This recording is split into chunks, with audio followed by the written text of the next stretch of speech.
श्री चैतन्य प्रभुं वन्दे नित्यानंद सहोदितं श्रीनन्दनन्दनं वन्दे राधिका चरणद्वयम् गोपीजनसमायुक्तं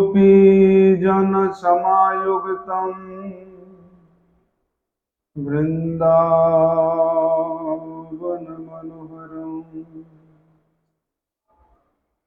गुरवे गौरचन्द्राय राधिकाय तदालये कृष्णाय कृष्णभक्ताय तद्भगताय नमो नमः। वाञ्छाकल्पतरुभ्यश्च कृपा सिन्धुभ्यैव च पतितानां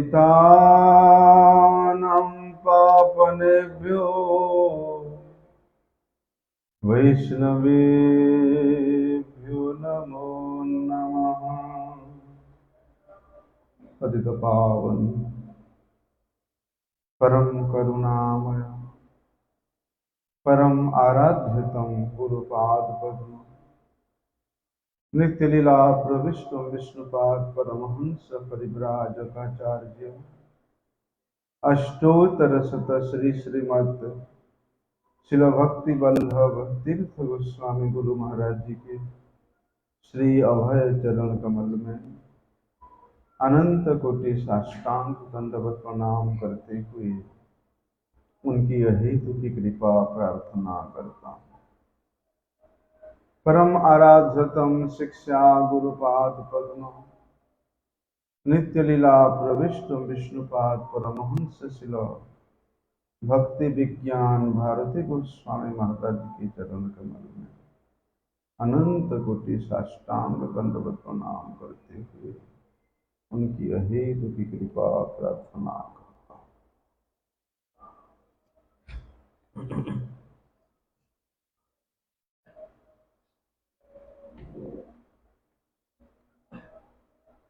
क्या भगवान श्री कृष्ण नंदनंदन श्री कृष्ण वे स्वयं असुरों का वध करते हैं या विष्णु के द्वारा वध कराते हैं?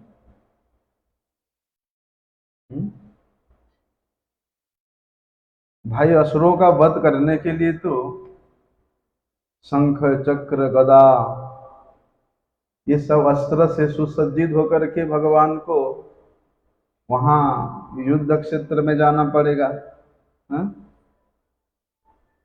लेकिन ब्रजेंद्र नंदन श्री कृष्ण कभी देखा उनको शंख चक्र गदा पद्म वो सब धारण करते हुए देखा? नहीं देखा ना। वास्तव में भगवान श्री कृष्ण का ये द्वापर युग में, कौन सी द्वापर, विशेष द्वापर युग में जब वे स्वयं अवतीर्ण होते हैं तत्व विचार की दृष्टि से एक विशेष एक विशेष मिलन का कार्य होता है। ऐसा मिलन ये साधारण मनुष्य की बुद्धि से बड़े परे है। साधारण मनुष्य इसको नहीं समझ सकता है। श्री कृष्ण ये स्वयं भगवान है और उनके भगवत्ता से दूसरे सभी भगवानों का भगवत्ता प्रकाशित होता है। भगवत्ता का मतलब क्या है? समस्त भगवत्ता का मतलब होता है भगवान के और जितने भी अवतार हुआ है, चाहे वो नारायण हो, चतुर्विह हो, लीलावतार हो, मनमंत्र अवतार हो, युगावतार हो, पुरुषावतार हो, बोलते जितने भी अवतार है ये सभी के सभी अवतार बोलते भगवान नंदनंदन श्री कृष्ण के भगवत्ता से ही प्रकाशित होते हैं। जार भगवत्ता होते अन्येर भगवत्ता, जिनके भगवत्ता से, जिनके समग्र ज्ञान से, समग्र ऐश्वर्य से, समग्र वैराग्य से, समग्र यश से आलोकित होकर के, आच्छादित होकर के, उनसे शक्ति प्राप्त करके जो अवतार होती है, बोलते हैं वे सब भगवान श्री कृष्ण के भग मतलब ऐश्वर्य से ऐश्वर्यान्वित होकर के ही प्रकाशित होते हैं। हम लोग तो पुरुषावतार के बारे में श्रवण करते हैं। 3 पुरुषावतार है।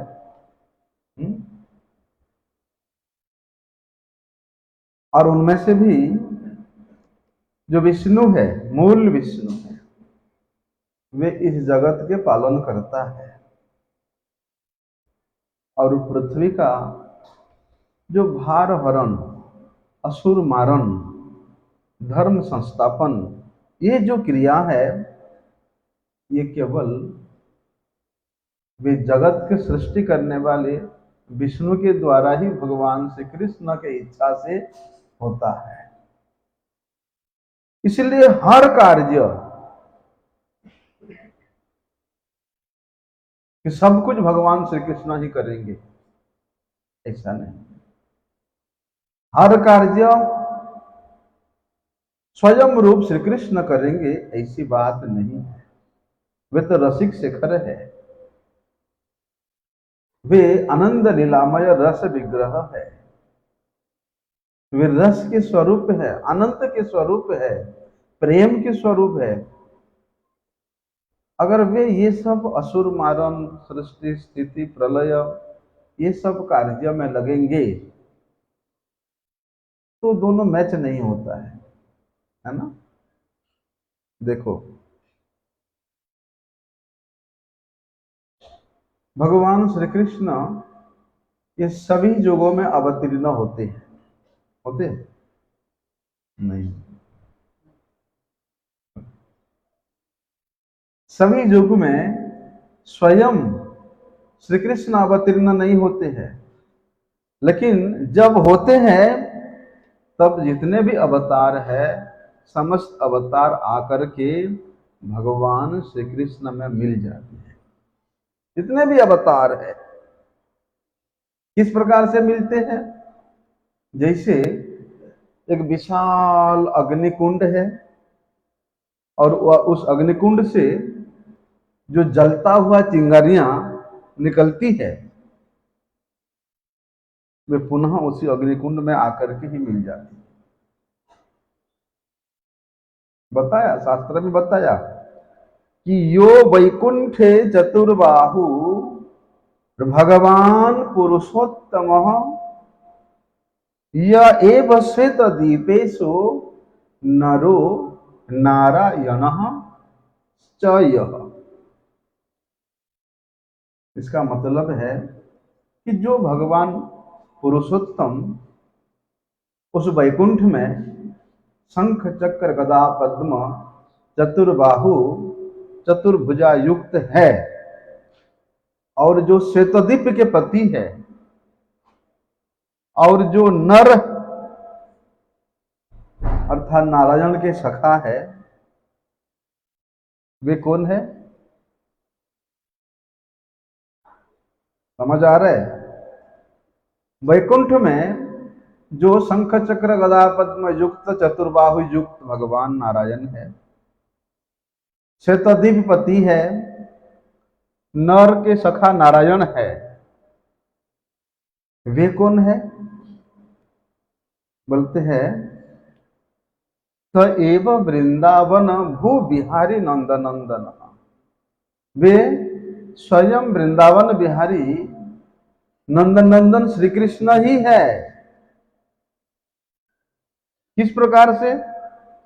वहां बताया है कि एतस्योर एव परे अनंता अवतारा मनोहरा, जिस प्रकार से उस महाअग्नि के कुंड से सैकड़ों हजारों चिंगारियां निकलकर पुनः उसी कुंड में ही लीन हो जाती है। महाग्नि रिव जतवत स्युत उल्का शतसहस्रशः तत्रैव लीन एकत्वम ब्रजे युस्ते हरौ यथा। बोलते उसी प्रकार भगवान श्री कृष्ण जितने भी अन्य अन्य मन को हरण करने वाला अवतार लेते हैं, वे सभी के सभी अवतार आकर के ब्रजेंद्र नंदन स्वयं रूप भगवान श्री कृष्ण में वे मिलित हो जाते, मिल जाते। तो एक प्रकार से भगवान श्री कृष्ण का स्वयं का आविर्भाव होने का मतलब है कि भगवान के जितने भी अनंत अवतार हैं, वे सभी अवतार आकर के एक बार भगवान के शरीर में प्रवेश कर जाते हैं।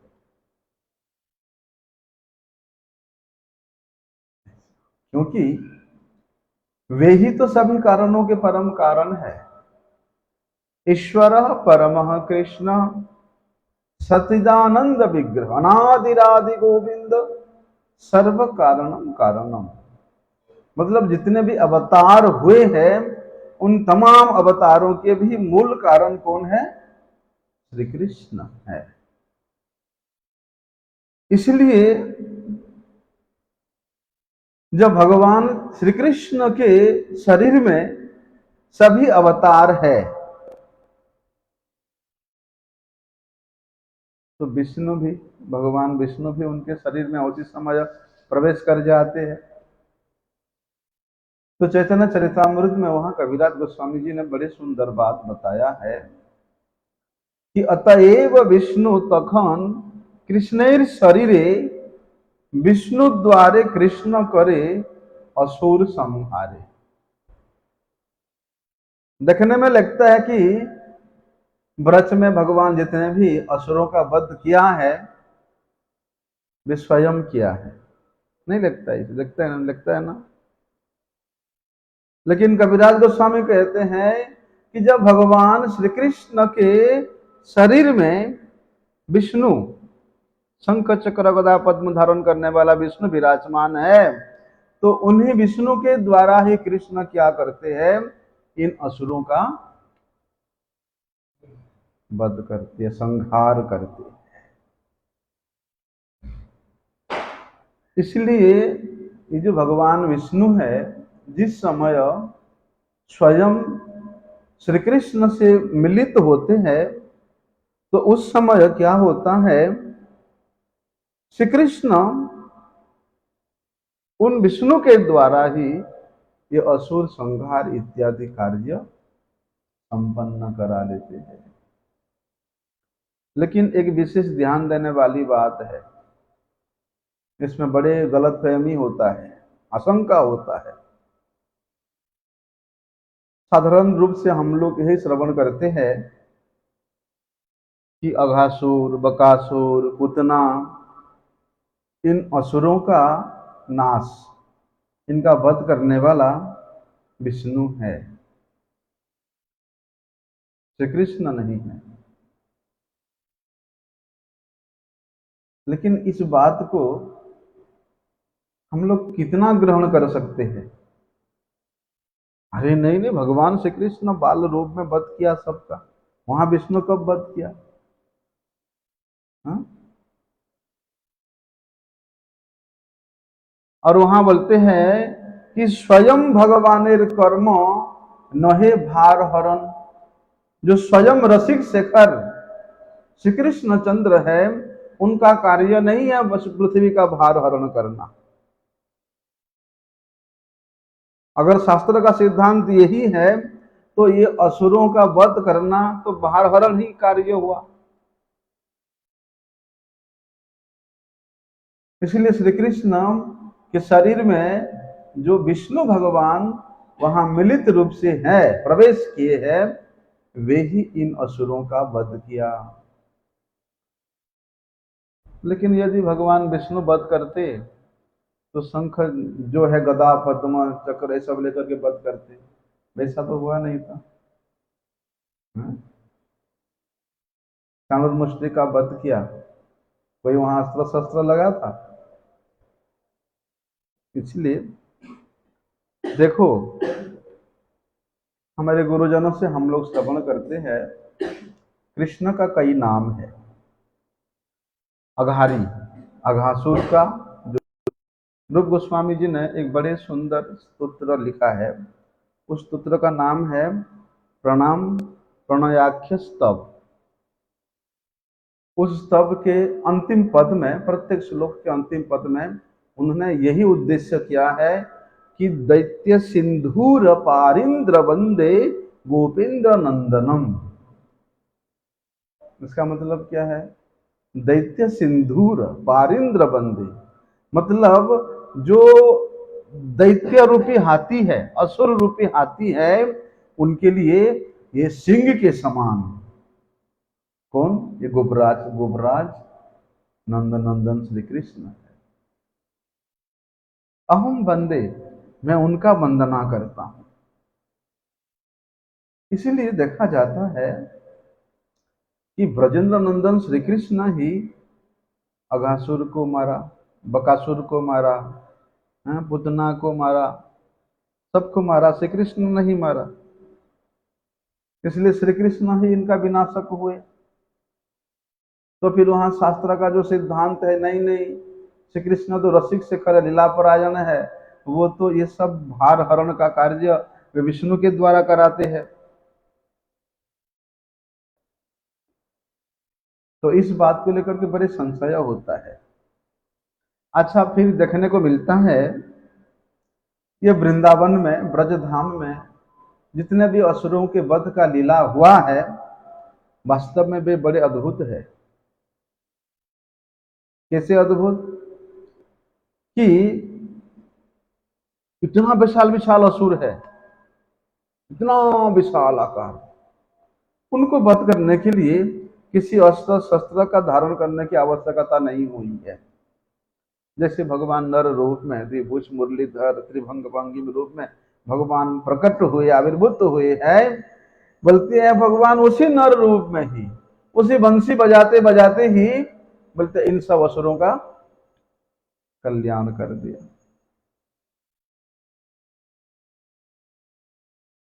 ना जी, ये तो बड़े बड़े असुर है, इनको वध करने के लिए मुझे दूसरे रूप लेना पड़ेगा या मुझे अस्त्र शस्त्र धारण करना पड़ेगा।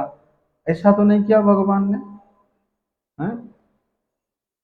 अब देखो, चाणूर मुष्टि का जब वध हुआ, अरे चाणूर मुष्टि के इतना बड़े बड़े बाजू थे कि उनके एक एक बाजू के बराबर श्री कृष्ण और बलराम थे, लेकिन बिना अस्त्र शस्त्र से पहाड़ जैसे चाणूर मुष्टि को ये पटक पटक के कल्याण कर दिया।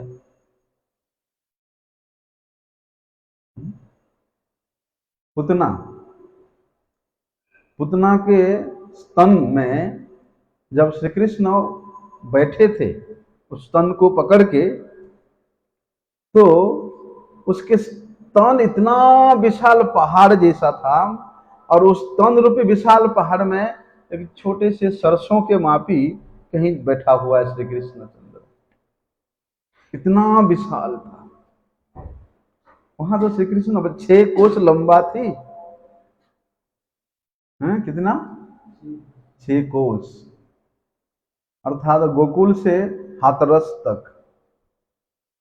जब पुतना वध हुआ, पुतना का जब प्राण पखेर उड़ गया, जब भी आकाश से नीचे गिरी, तब उसका हाथ जाकर के हाथरस में गिरा था। मथुरा से 60 किलोमीटर दूर में। तो इतना विशाल पुतना का वध करने के लिए वे 6 दिन का शिशु, 6 दिन का अब 6 दिन ही हुआ है। 6 दिन का शिशु 6 करोड़ व्यापी विशाल राक्षस का वध किया।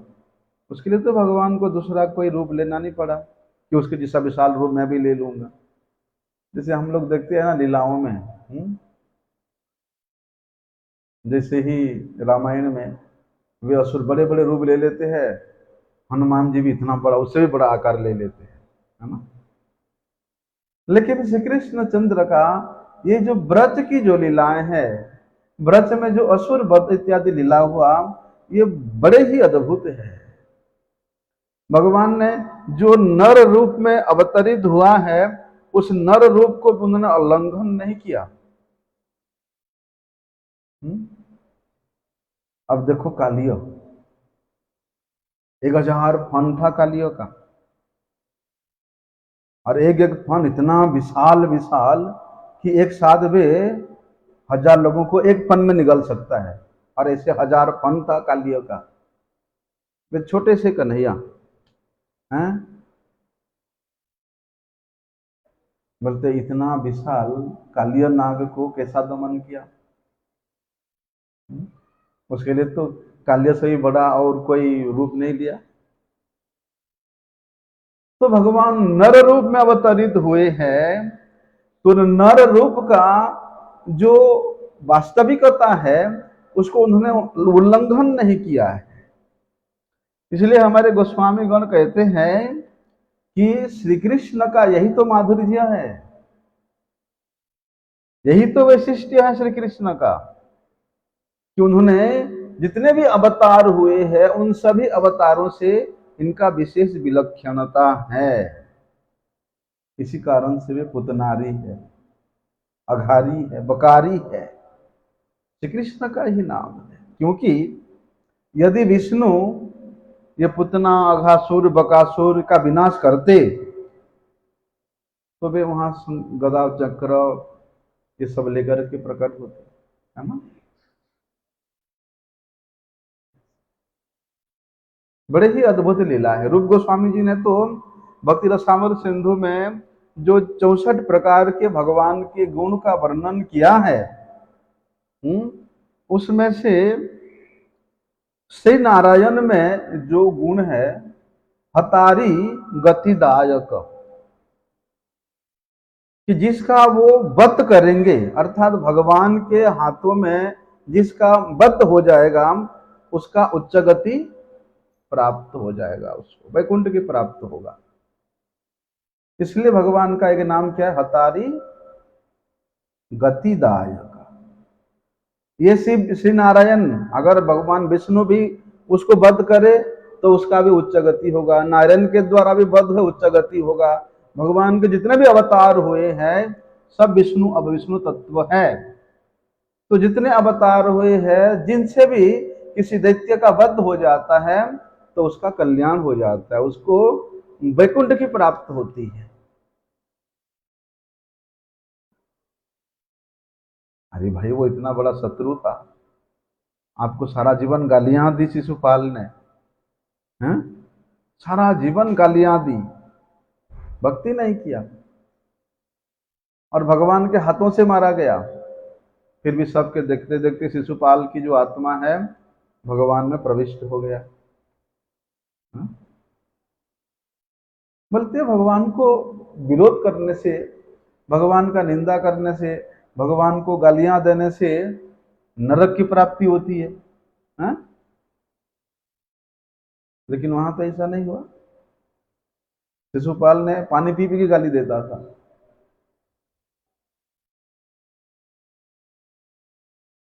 लेकिन ये भक्ति का क्रिया नहीं है। उसको कौन सा मुक्ति मिला है? उसको भक्ति पद प्राप्त नहीं हुआ, उसको मुक्ति पद प्राप्त हुआ है। बोलते उसी प्रकार यदि स्वयं भगवान श्री कृष्ण के हाथों से इन सब असुरों का वध हुआ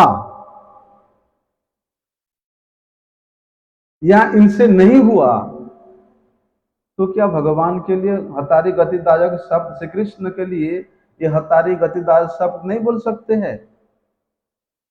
अरे नहीं, वरम ये जो गुण है, हतारी गतिदायक जो गुण है, ये तो दूसरे दूसरे अवतारों की अपेक्षा भगवान श्री कृष्ण में और अति अद्भुत रूप से विद्यमान है।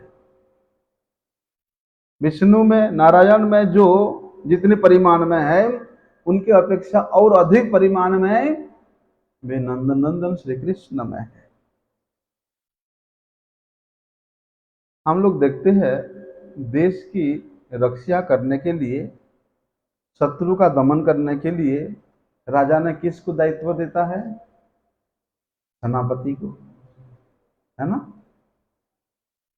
लेकिन जो महाराज, जो राजाधिराज या जो राज चक्रवर्ती है,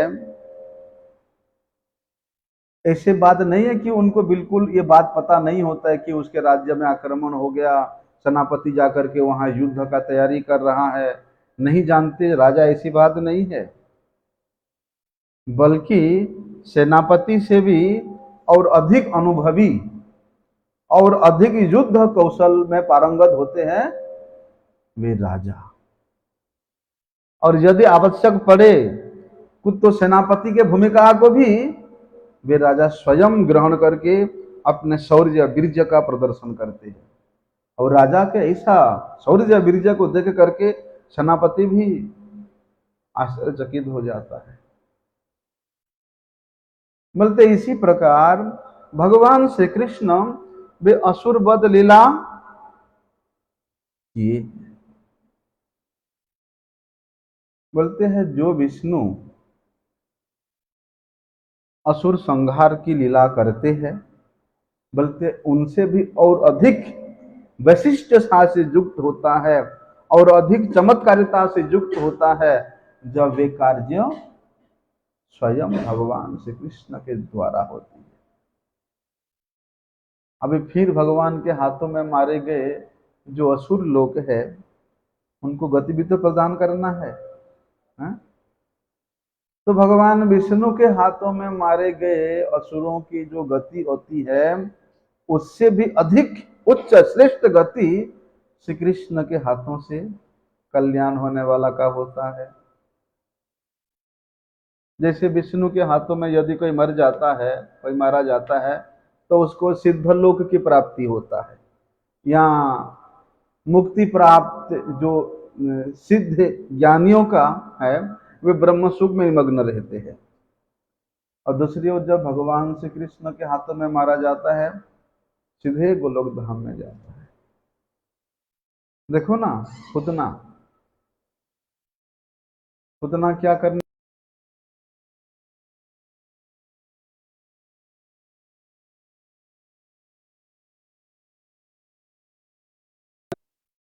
लेकिन भगवान श्री कृष्ण ने उसका कल्याण तो किया, नित्य गोलोक में उसको माता का गति प्रदान कर दिया। अहो बकीयम स्तनकाल कुटम जिघाम सयाप्यायदप्य साध्वी लेभे धातृचिताम गति अन्यम कंबा दयालुम शरणम ब्रजेम। ऐसा दयालु कौन हो सकता है, ऐसा कृपालु कौन हो सकता है, जिस पुतना ने मारने के कालकुट विष देकर के मारने के उद्देश्य से आया था, बोलते उसको भी भगवान ने माता का गति प्रदान कर दिया। अघासुर का वध करके उसको सारूप्य मुक्ति प्रदान कर दिया। इसलिए जहां तक ये असुरों की विनाश का भूमिका है, बोलते वहां दूसरे दूसरे अवतारों की अपेक्षा श्री कृष्ण का भूमिका सबसे श्रेष्ठ है, सर्वश्रेष्ठ है। इसमें किसी प्रकार का कोई संदेह नहीं।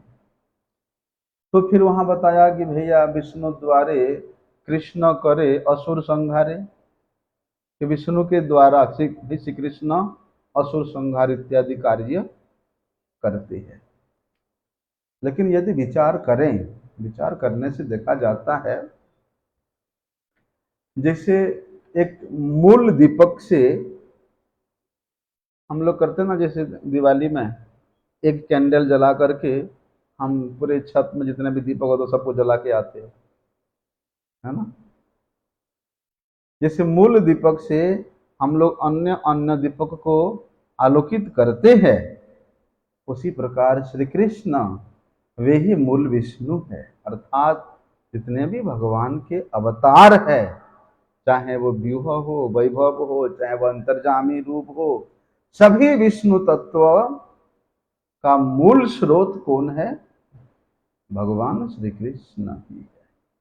इसलिए ब्रह्मा जी ने भी वहां 10वें स्कंद में भगवान का वंदना किया है कि नारायणस्त्वम नहीं सर्वदेहिना आत्मा से अधिश अखिल लोक साक्षी नारायण अंगम नरभुज लाजनाद तच्चापि सत्यम न तवैव माया।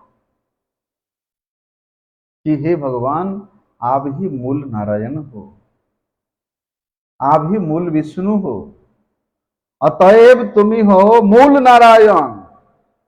कि हे भगवान, मूल नारायण मूल विष्णु तो आप ही हो। इसलिए श्रीमद् भागवत में कई जगह में श्री कृष्ण के नाम, श्री कृष्ण को उद्देश्य करके विष्णु नाम आया है, क्योंकि वे ही मूल विष्णु है। रासलीला के प्रसंग में देखा जाता है कि विक्रीडितम ब्रजवधु भिरिदम च विष्णु, कि ये जो ब्रजवधुएं हैं ये अपना सर्वस्व श्री विष्णु के पाद पद्मों में समर्पित कर दिया है। यहां विष्णु मतलब श्री कृष्ण ही है। और भी बताया कि यथा विष्णु यथा राधा प्रिया विष्णु तस्या कुंडम प्रिय तथा,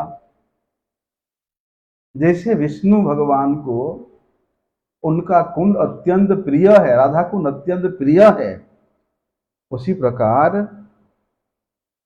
राधा जी भी उनसे उतने ही प्रिय है। तो वहां विष्णु बल बताया, अर्थात श्री कृष्ण ही मूल विष्णु है, श्री कृष्ण ही मूल नारायण है। इसीलिए इन सब वाणी से स्पष्ट रूप से ये समझा जाता है, जैसे कि श्री कृष्ण को ही मूल विष्णु विष्णु के रूप में श्रीमद् भागवत इत्यादि शास्त्रों में कहीं कहीं वर्णन किया गया है, ताकि भगवान तो नरबद लीला करते हैं। अरे बड़े बड़े को भ्रम हो जाता है। ऐसा नरबद लीला कि जमुना पुलिन में वे स्वयं नंदनंदन श्री कृष्ण उन ग्वाल बालों के साथ भोजन कर रहे हैं, हाथ में लेकर के भोजन कर रहे हैं, उनके झूठा खा रहे हैं, अपने झूठा खिला रहे हैं। नरबत लीला है। मुह्यंती यद सूरज, अरे बड़े बड़े ब्रह्मा जी भी मोहित हो जाते हैं। अरे सुना है, हमने तो भगवान से प्रार्थना करके आया था और भगवान ने स्वयं आकाशवाणी में हम लोगों को बताया कि मैं स्वयं अवतीर्ण होऊंगा, हैं? उसके बाद फिर मैं नंद ब्रज में जाऊंगा, नंद महाराज के यहाँ पुत्र के रूप में रह करके मैं सब लीला करूंगा। भगवान ने पहले ही ब्रह्मा इत्यादि देवताओं को बोल दिया था। फिर भी भगवान के ऐसे नरवत लीला को देख करके ब्रह्मा जी के मन में शंका हो जाता है, अरे ऐसे भगवान है कि ग्वाले बालों के झूठा खाता है, नंगे पैर में घूमता है, ये कैसा भगवान। जब ब्रह्मा जी को वहां मोह हो जाता है तो दूसरे का बात तो छोड़ो। इसलिए सुखदेव गोस्वामी जी ने भगवान की ऐसी जो नरवत लीला है उसको देख करके सुन करके कहीं ये साधारण मनुष्य ना समझ ले कि ये कृष्ण हमारे जैसा ही। इसलिए क्योंकि भगवान विष्णु, विष्णु बोलने से अरे हाँ वो तो भगवान है, भगवान विष्णु बड़े ऐश्वर्यशाली है। इसलिए लोगों के मन की इस तुच्छ धारणा को दूर करने के लिए कहीं कहीं सुखदेव गोस्वामी जी ने, व्यासदेव जी ने वहां पर विष्णु नाम व्यवहार किया है। देखो, ये जो नंदनंदन श्री कृष्ण है, ये तो लीलापरायणता है, प्रेम रस का आस्वादन ही श्री कृष्ण के कृष्णत्व है। क्योंकि कृष्ण, ये दो शब्द में इतना रस है, इतना आनंद है, इतना आकर्षण है कि भगवान अपने इस नाम के पहले अक्षर का उच्चारण करने मात्र से उच्चारणकारी के चित्त वृत्ति को अपनी ओर आकर्षित कर देते हैं। और आकर्षित करके क्या करते हैं, उनका जो लीला रस है, प्रेम रस है, उसका आस्वादन कराते हैं। तो ये लीला रस, प्रेम रस का आस्वादन ही श्री कृष्ण के कृष्णत्व है, क्योंकि वे तो लीला पुरुषोत्तम है। इसलिए ये जगत का जो लालन करना, पालन करना, भार हरण करना, ये जो कार्य है, वे स्वयं नहीं करते हैं। ये सब उस पुरुषावतार विष्णु के द्वारा ही भगवान संपन्न कराते हैं। वहां बताया है कि स्वयं भगवानेर कर्म नहे भार हरण। पृथ्वी के ये भार को हरण करने का जो कार्य है, ये स्वयं भगवान श्री कृष्ण का नहीं है। लेकिन वहां कविराज गोस्वामी जी ने बताया है, किंतु कृष्णेर जयी है अवतार काल, भार हरण काल ताते हैल मिसाल। बोलते हैं ना, भगवान जब अवतरित होते हैं, एक उद्देश्य से अवतरित होते हैं, लेकिन एक उद्देश्य से अवतरित होने पर भी 5-7 कार्य हो जाता है। जिस समय भगवान श्री कृष्ण का यहाँ अवतरण होने का समय होता है, उसी समय ही बल्कि पृथ्वी के भार हरण का समय को भी मिला दिया जाता है। बोलते हैं ना, अरे मैं दिल्ली जा रहा हूँ, चलो और भी काम जो भी बाकी है उसको भी करा के आ जाता हूँ। ऐसे समय सेटिंग करके जाता है कि सारी काम करके आ जाता है ना। तो स्वयं भगवान जिस उद्देश्य से यहाँ अवतरित होते हैं, बोलते उसके अलावा भी 5-7 और काम जोड़ दिया जाता है कि भगवान सब काम उसी समय ही परिपूर्ण कर देते हैं। जैसे राजा का विशेष कार्य है कि वे सबको निर्देश देना है। लेकिन क्या होता है, कभी कभी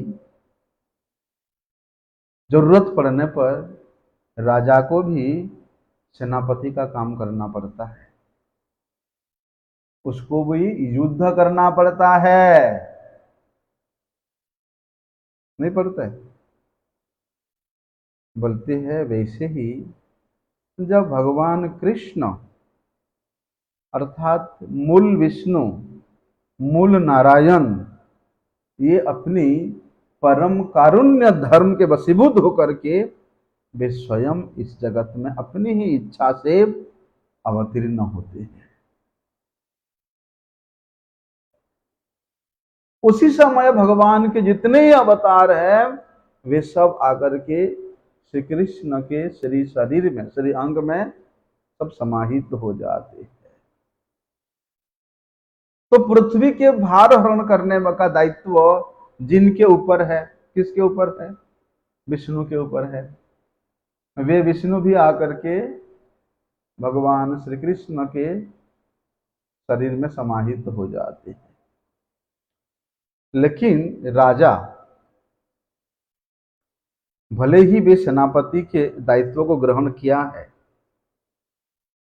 लेकिन उसको अपने कर्तव्य परायणता है कि मैं राजा हूं, कर रहा है सेनापति का कार्य, लेकिन उसके कर्तव्य बोध है कि मैं राजा हूं। और सेनापति का जो कर्तव्य है उसका भी अभी राजा के ऊपर ही बोध है, क्योंकि वे राजा है, दोनों काम कर रहा है, राजा का भी काम कर रहा है और वहां युद्ध क्षेत्र में सेनापति का भी काम कर, रस का एक व्यक्ति है, उसका दो भूमिका है।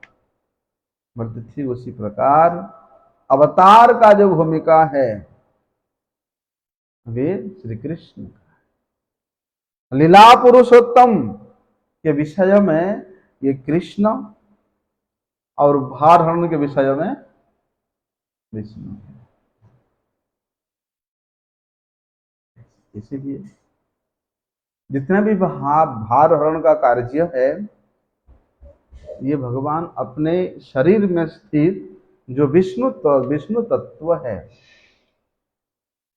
विष्णु का जो ऐश्वर्य तत्व है, उसके द्वारा ही भगवान संपन्न कराते। भूमिका दो है और एक ही कृष्ण है, दोनों लीला संपन्न करते हैं। ऐसा श्री चैतन्य चरितामृत में कविराज गोस्वामी जी ने वर्णन किया है। अभी ये जो भगवान श्री कृष्ण अवतीर्ण होते हैं, क्या ये प्रत्येक द्वापर युग में अवतीर्ण होते हैं स्वयं श्री कृष्ण, या इनके स्वयं अवतीर्ण होने का कोई और खास और दूसरा कोई द्वापर युग है? बड़े सुंदर प्रसंग है, ध्यान देके सुनोगे तो समझ में आएगा।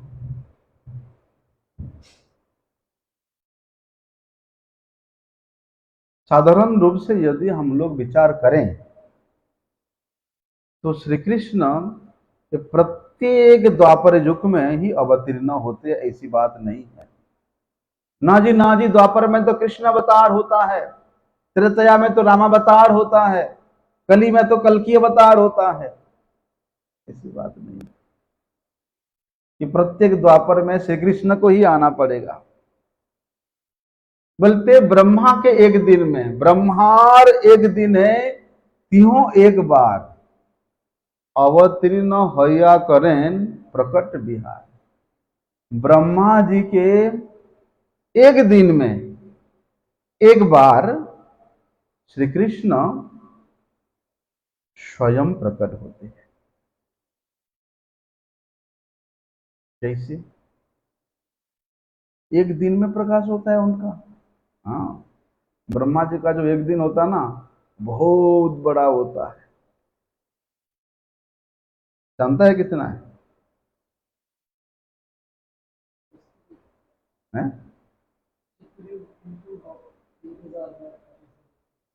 1000 नहीं है।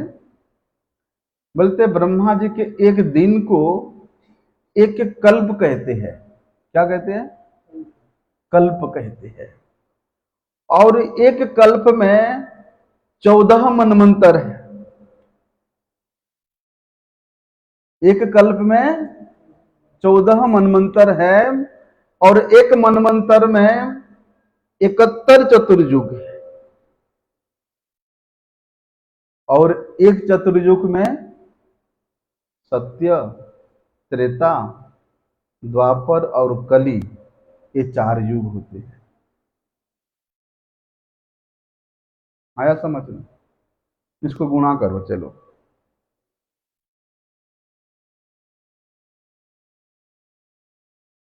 एक मनमंत्र में 71 चतुर्युग है, ठीक है? तो 14 मनमंत्र में कितना चतुर्युग हो गया? 994 कुछ हो रहे ना, ठीक है? तो 14 मनमंत्र में 994 चतुर्युग होता है। मतलब ब्रह्मा के एक दिन में 994 सत्ययुग होता है, 994 त्रेता युग होता है, 994 द्वापर युग होता है और 994 कली युग होता है। तीनों को मिला दो 3976 युग इज इक्वल टू ब्रह्मा का एक दिन। है? और बोलते हैं वो जो 994 द्वापर युग है, इन 994 द्वापर युग के किसी एक विशेष युग में, ऐसे नहीं कि 994 द्वापर में ही भगवान स्वयं श्री कृष्ण का अवतीर्ण होता है। क्या कहते हैं? ब्रह्मा जी के एक दिन में 3974 युगों में से किसी एक युग में स्वयं भगवान श्री कृष्ण रसिक शेखर नंदनंदन श्री कृष्ण लीला पुरुषोत्तम श्री कृष्ण आविर्भूत होते हैं। किसी एक युग में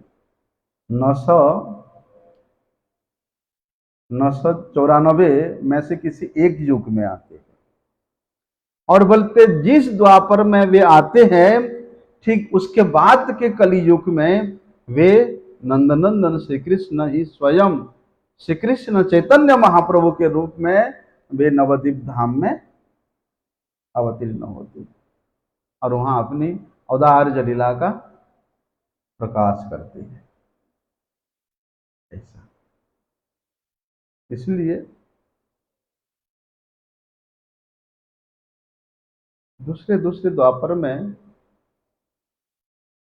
जो अवतरण होता है उनका नाम श्याम होता है, या उनका वर्ण श्याम वर्ण होने के कारण उनको युगावतार कहते हैं। लेकिन कहते हैं कि दूसरे दूसरे जो कली युग है उन कली युगों में अवतरित जो युगावतार है उनका नाम कृष्ण है। क्यों? क्योंकि उनका अंग का कांति कृष्ण कांति होता है, श्याम गौर श्याम कांति होता है, इसलिए उनका नाम कृष्ण होता है। वे स्वयं श्री कृष्ण है ये नहीं बोल सकते। युगावतार के समय में युगावतार रूप जो श्याम या कृष्ण है वे स्वयं भगवान है, वे उस गोलोक वृंदावन के अधिक श्री कृष्ण है ऐसा नहीं बोल सकते हैं, अर्थात नहीं है। और ये कलियुग के इस कलियुग और इसके बाद एकदम पहले वाला जो द्वापर युग है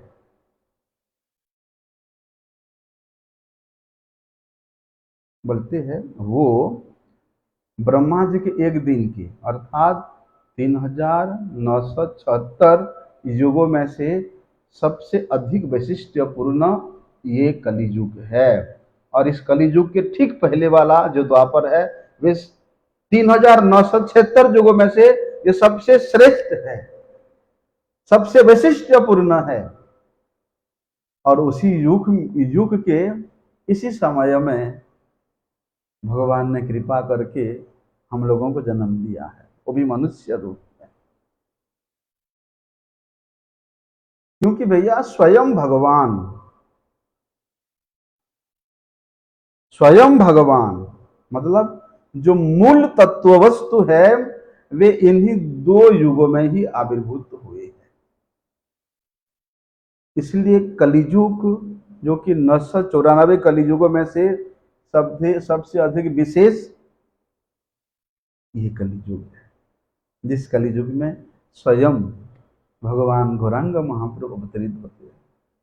इसलिए बोलते हैं ना धन्य कली है ये जो कली है धन्य कली है।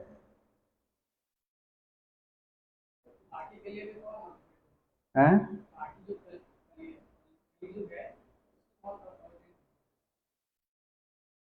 कौन अवतरित होता है? ना ना उसमें हर कली में महाप्रभु नहीं आते हैं। दूसरे दूसरे अवतार अनंत अवतार है भगवान का।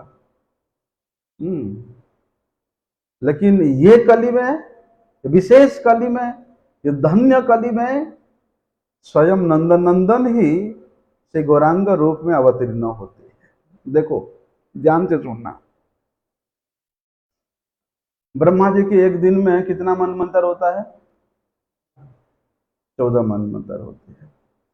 इनमें से जो 7वें मनमंत्र है और उस 7वें मनमंत्र के जो 71 चतुर्युगों में से जो 28वें चतुर्युग है, और उस 28वें चतुर्युग में जो द्वापर होता है, बल्कि उस द्वापर में स्वयं श्री कृष्ण आविर्भूत होते हैं। और ये जो 7वें मनमंत्र है, इसका नाम क्या है? वैवस्वत मनमंत्र।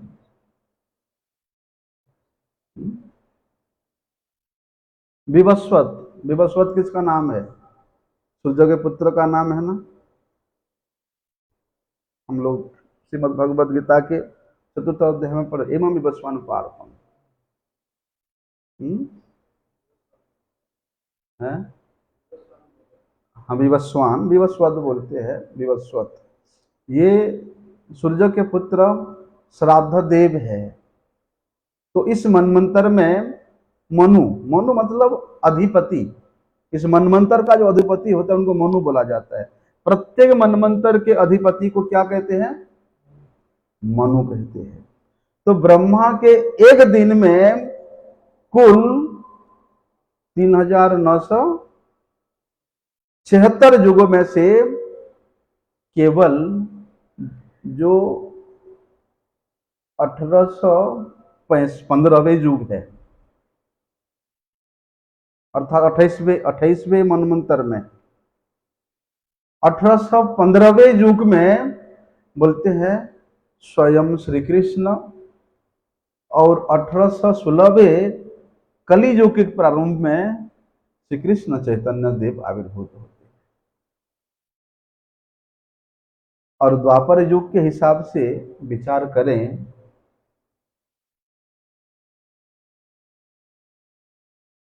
तो 994 द्वापर युगों में से जो 454वें द्वापर युग है, 454वें द्वापर युग है, बोलते उसी में स्वयं श्री कृष्ण, और विशेष कली में से, कली का भी तो 994 है, वे 994 कली में से जो 454वें कली युग है उसमें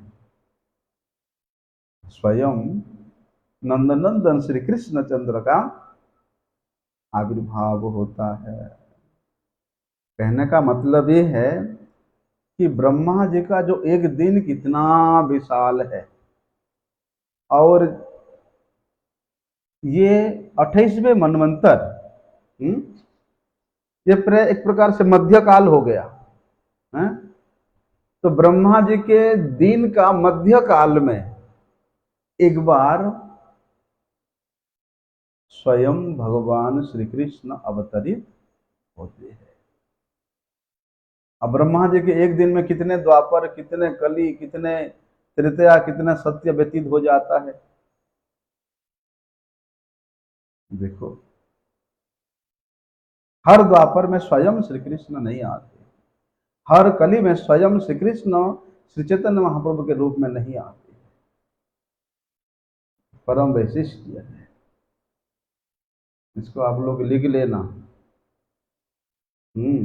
हमारे महाजन गणों ने, हमारे गुरु वर्गो गणों ने बड़े परिश्रम करके ये सब कलेक्शन किया है।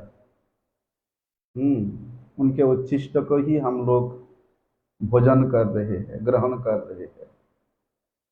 उसी में ही वास्तव में शक्ति है, सामर्थ्य है, उसी में ही उनका कृपा प्राप्त होगा। हम लोगों के स्वयं का सामर्थ्य नहीं है कि हम लोग शास्त्र का विचार कर सकें, शास्त्र के सिद्धांत को समझ सकें। हमारे गुरुजनों ने, गुरुवर्गों ने जो कृपा करके हम लोगों के लिए रचना कर गए, प्रदान कर गए, उसी में ही सब कुछ शक्ति सामर्थ्य भरा हुआ है। आगे का विषय हम कल श्रवण करेंगे। वंशा कल्पतरुभ्यश्च कृपा सिंधुभ्यैव च पतितानां पावनेभ्यो वैष्णवेभ्यो